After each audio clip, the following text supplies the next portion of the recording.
एक महीना, 30 दिन, और अब इस देश की मीडिया और सत्ता के गलियारों में उस दर्द की कोई चर्चा नहीं जो उस दिन इन घाटियों में फैला था।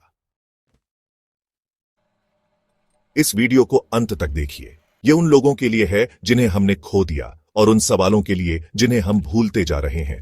अगर आप मानते हैं कि लोकतंत्र में सवाल पूछना जरूरी है तो इस वीडियो को शेयर कीजिए, अपनी आवाज जोड़िए।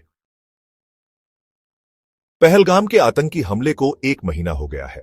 हमले में मारे गए जायरीन कौन थे? उनके नाम क्या थे? उनके परिवार आज किन हालात में हैं? क्या आपने सुना? क्या किसी ने बताया? लेकिन यही अकेला हमला नहीं था। ठीक इसके कुछ ही दिन बाद जम्मू के पूंछ जिले में एक और आतंकी हमला हुआ, जहां 13 भारतीय जवान शहीद हो गए। 13 जवान एक साथ। क्या आप जानते हैं उनके नाम? किस चैनल ने उनका चेहरा दिखाया? इन दोनों हमलों को जोड़िए और सोचिए, क्या ये सिर्फ घटनाएं हैं या एक गहरी सुरक्षा विफलता का संकेत? अगर एक ही महीने में 2 बड़े आतंकी हमले हो सकते हैं तो हमारी सुरक्षा नीतियां क्या सिर्फ दिखावे भर रह गई हैं? सरकार ने न जानकारी दी, न कार्रवाई का ब्यौरा। पहलगाम, जो अमरनाथ यात्रा और हसीन वादियों के लिए जाना जाता था, आज वहां के होटलों में सन्नाटा है।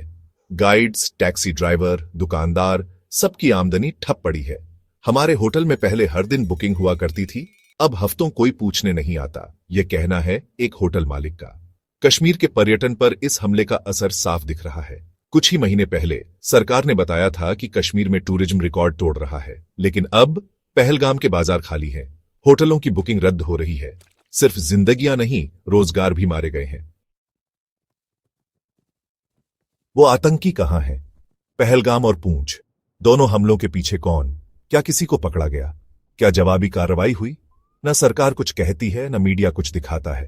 प्रधानमंत्री ऑपरेशन सिंदूर का जिक्र करते हैं, लेकिन क्या यह ऑपरेशन इन हमलों से पहले था या बाद में?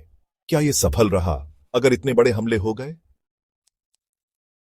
इस बीच भारत और पाकिस्तान के बीच युद्ध विराम की सहमति सामने आती है। अब सवाल उठता है, क्या यह हमला पाकिस्तान समर्थित था? अगर हां, तो युद्ध विराम का प्रस्ताव क्यों मंजूर किया गया? क्या यह कोई कूटनीतिक रणनीति है या मजबूरी? कुछ दिनों बाद अमेरिका का बयान आता है, भारत और पाकिस्तान को संयम बरतना चाहिए। क्या अमेरिका का कोई दबाव था? क्या हम अंतरराष्ट्रीय मंच पर शांति दिखा रहे हैं, जबकि घर में लोग अपने मरे हुए बच्चों के इंसाफ की मांग कर रहे हैं? प्रधानमंत्री अब अपनी चुनावी सभाओं में ऑपरेशन सिंदूर की चर्चा कर रहे हैं, मगर सवाल यह है, क्या यह ऑपरेशन पहलगाम हमले के बाद शुरू हुआ या पहले से चल रहा था? और अगर यह इतना कामयाब था तो फिर हमला क्यों हुआ? क्या ऑपरेशन सिंदूर एक सैन्य मिशन था या चुनावी नारा? अगर मिशन था तो नतीजे क्यों नहीं दिख रहे? और अगर नारा है तो सवाल और भी बड़ा है, क्या हम शहीदों को वोट बैंक में बदल चुके हैं? विपक्ष क्या कह रहा है? क्या किसी ने संसद में बहस की मांग की, या फिर यह मुद्दा भी नेशनल सिक्योरिटी है, डिबेट मत करो के नाम पर बंद कर दिया गया? अब देखिए टेलीविजन स्क्रीन, कहीं कोई डिबेट नहीं हो रही, कोई जिक्र नहीं कि हमला कैसे हुआ, क्यों हुआ और उसका जवाब क्या है। क्यों? क्योंकि गोदी मीडिया अब आपकी आंखों से वो सवाल छीन लेता है जिनका जवाब मांगना आपका अधिकार था। आपके सामने बॉलीवुड, क्रिकेट और धर्म की चक्काचौंध परोसी जाती है ताकि आप भूल जाएं कि किसने क्या किया। हम इस 1 महीने में आगे बढ़ गए, लेकिन क्या उन परिवारों से भी आगे बढ़ जाना चाहिए जिन्होंने अपनों को खो दिया? क्या सवाल पूछना अब भी देशद्रोह है, या यही तो असली देशभक्ति है? तथ्य जानना, जवाब मांगना और सत्ता से जिम्मेदारी लेना।